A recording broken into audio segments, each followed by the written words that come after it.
여러분, 정부의 공급 대책 임박했습니다. 가리키는 곳은 방향은 바로 여기입니다.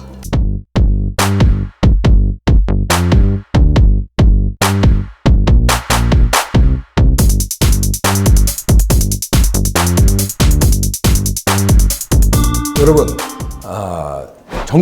예고된 정책이 나올 시기가 왔죠. 예고된 정책에 대해서 우리가 알아보고 또 방향은 어딘가? 방향은 한 곳으로 정해져 있다. 이렇게 생각이 들고 판단이 듭니다. 오늘 그런 시간을 찾아보는 시간을 갖도록 하겠습니다. 자, 먼저 보시면요. 6.27 대책, 이 정부 들어서 첫 대책 이후에 지금 2개월이 흘렀습니다. 지금 8월 말이니까. 그래서 2개월이 흘렀는데, 6.27 대책에서는 한 가지로만 얘기하면 주택, 주담대를 6억 원으로, 정해놓은 이런 정책을 얘기할 수 있겠습니다. 물론 정책 대출이라든가 모든 신용 대출 이런 것들이 다 조정을 받았지만 아무튼 전체 대출을 6억 원으로 제한했다. 이거를 좀 볼 수 있겠죠. 시장의 영향은 굉장히 컸습니다. 그래서 서울 아파트 매매 거래량을 좀 봤을 때는 6월 달에 12,000건 정도 거래가 됐는데요. 지금 7월 현재 며칠 지나서 마지막 통계가 잡히겠지만 7월 거래량이 약 한 4,000건으로 한 66% 정도 거래량이 줄었다 이렇게 볼 수 있겠습니다. 강남 3구의 거래량이 약 한 45% 정도, 한 반 정도 줄었고요. 성동이나 마포, 동작, 우리가 준상급지라고 얘기할 수 있는 이런 지역들의 좀 거래량 감소가 굉장히 크게 좀 나타나는데요. 이런 지역은 좀 이렇게 어떻게 보면 좀 중상류층, 맞벌이 부부들의 어떤 실수요 개념으로 접근하는 지역이었기 때문에 좀 타격이 좀 대출에 대한 의존도가 굉장히 크지 않았나 이렇게 좀 볼 수 있겠습니다. 어쨌든 80% 정도 감소했는데 이 아이러니하게 신고가는 계속해서 갱신이 되고 있습니다. 그래서 우리 성동구에 있는 서울서 아이파크 포레가 지금 59제곱미터가 28억 5천의 신고가를 갱신했고요. 흑석동에 아크로 리버 하인 59제곱미터 역시 신고가 23억을 거래했습니다. 거래량이 이만큼 감소했는데도 신고가 거래가 이어진다. 이렇다면은 실질적으로 가격 상승폭이 이제 굉장히 좀 더 가파를 수 있는 예고편이다 이렇게 볼 수 있겠죠. 자, 그래서 정부에서는 계속 발표하고 있습니다. 9월에 공급 대책을 발표하겠다. 그리고 또 3기 신도시에 대한 공급을 좀 강조하고 있고요. 또 김준석 장관이 공급을 9월 초에 발표하겠다 계속해서 얘기하고 있습니다.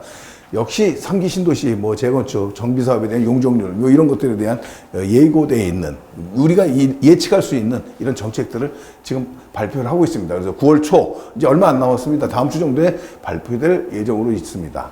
그래서 어떤 것들이 될 것이냐 한번 봤을 때는 예고된 대로 정비사업에 대한 얘기밖에 할 게 없겠죠. 왜냐하면 신규 공급할 서울에 부지가 없기 때문이죠. 그래서 재개발이나 재건축에 대한 활성화 정책을 내놓는데 이 중에서도 재개발에 대한 기대감이 굉장히 크게 나타나고 있고 지금 현재 보여지고 있습니다.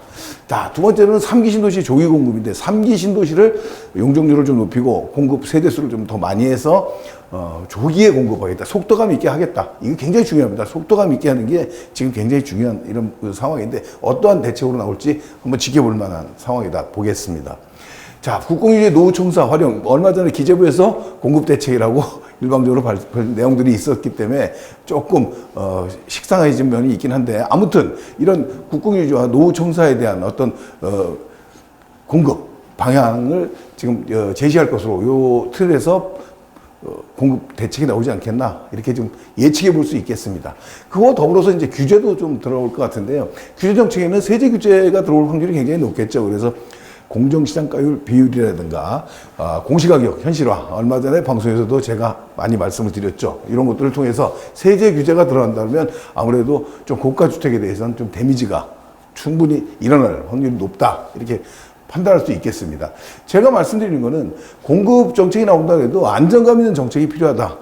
이거는 부동산에서는 심리적인 부분이 굉장히 크지 않습니까? 그래서 주택 수요, 매수를 생각하고 있는 매수 대기층들이 정말 이 양질의 공급을 기다릴 수 있는 이런 안정감 있는 공급 정책이 나와야 된다. 이렇게 얘기할 수 있겠고, 만약에 수요 억제 정책과 더불어서 공급 정책이 미비하다. 이런 정책이 나왔을 때는 과거하고 반복될 확률이 굉장히 높다.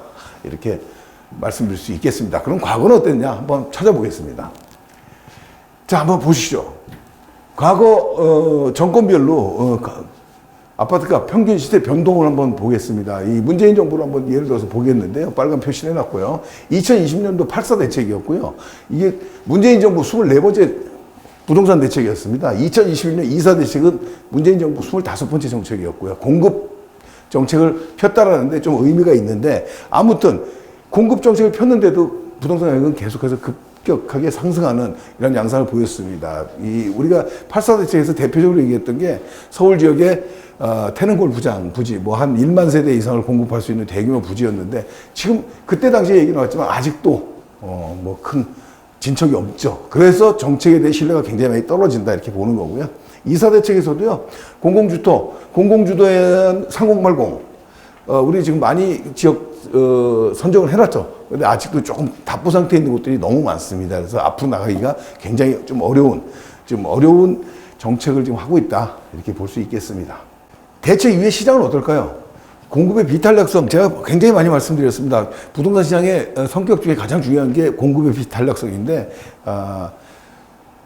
무슨 재화처럼 바로바로 대응해서 탄력적으로 대응할 수 없는 게 부동산 상품이기 때문에, 이미 공급에 부족한 서울 지역에 앞으로 3년, 4년간의 어떤 수요 공급의 바란스가 무너져 있는 건 사실입니다. 그래서 이런 이유 때문에 중심 지역은 강보합 가능성이 굉장히 높습니다. 서울의 중심 지역은 가격이 하락보다는 강보합 가능성으로 갈 확률이 높다. 두 번째로는 단기 급등했고요. 보유세, 양도세를 강화할 예정이기 때문에 단기 급등이 사실 굉장히 크게 높게 나타났고요.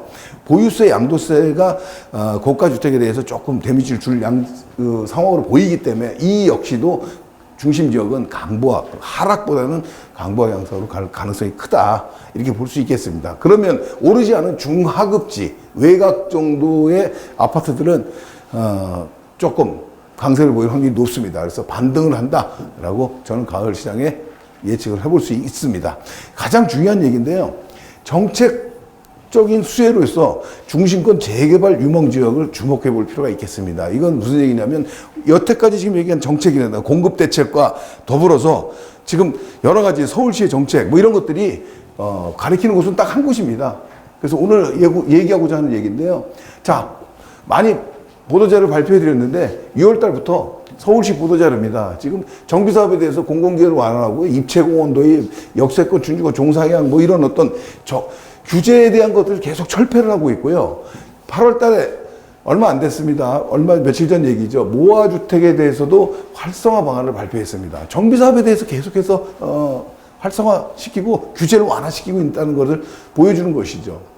또 다른 내용들을 보시게 되면, 자, 보시면 7월 달에도 이제는 공급뿐만이 아니라 속도 앞당기겠다, 규제 같은 거를 완화하고 지원해줘가지고 아파트 재개발, 재건축 이런 시장, 특히 재개발을 5년 이상 앞당기겠다, 이런 정책을 발표했고요.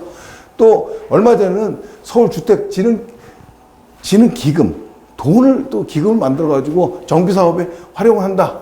그래서 이런 것도 8월 초에 정책 발표했습니다. 결과적으로 뭐냐면 기금도 만들고요. 규제는 다 완화시켜버리고 높이 규제 뭐 이런 것도 전부 다 완화시켰죠. 그리고 정책적으로 실질적으로 빠른 진행을 돕기 위해서 이런 어떤 행정적인 지원까지 하겠다, 이런 것들이 모든 올라운드로 해서 정비사업을 지원하겠다라는 서울시의 강력한 의지를 보여주는 보도자료들입니다. 여기서 느끼는 건 뭡니까? 정부와 서울시의 공통 상황은 지금 공급 얘기밖에 할 게 없습니다. 공급 얘기는 재개발 얘기밖에 할 게 없겠죠. 그래서 지금 이런 서울시의 보도자료를 지금 집중적으로 보여드리고 있는 거고요. 한마디로 서울시와 정부는 재개발, 재건축에 올인했다, 이런 정책을 보고도 재개발 사업이라든가 재개발 투자라든가 재개발에 내 집 마련을 하는 어떤 타이밍을 늦춘다든가 이런 것들은 굉장히 좋지 않은 방법이다, 이런 말씀을 드리겠습니다. 서울 중심권에 신규 아파트를 들어갈 수 있는 마지막 기회다, 저는 이렇게 판단합니다. 여기서 더 이상 재개발 사업이 마무리가 어느 정도 지정이 되고 진행이 된다면 이제는 소액으로 서울 지역에 재개발 지역 투자하기가 굉장히 어렵습니다. 그래서 마지막 기회라고 볼 수 있고요. 대출과 세제 규제가 계속해서 들어올 예정이기 때문에 앞으로는 서울 중심권 지역에 뭐 어떤 신규 아파트든 중심권의 좀 중급 아파트든 이런 것들을 소액 투자를 할 수 있는 방법은 일체 없다, 이렇게 말씀드릴 수 있겠습니다. 따라서 지금 뭐 1억, 2억, 3억 이런 정도로 부동산 투자를 한다, 이 얘기는 조금만 시간이 지나면 이제 추억 속의 얘기가 될 수 있는 이런 시점이 되지 않았나, 저는 이렇게 판단이 듭니다. 그래서 이런 정책적 어떤 대책이 나오는 이런 시점에 우리가 한번 돌아봐야 될 것은, 정부 정책이 가리키고 있는 곳은 단 한 곳이다. 이것이 어디냐? 재개발이다. 저는 이렇게 감히 말씀드릴 수 있겠습니다. 자, 오늘 방송은 여기까지 하고요. 다음에 또 좋은 내용으로 한번 찾아뵙는 시간 갖도록 하겠습니다.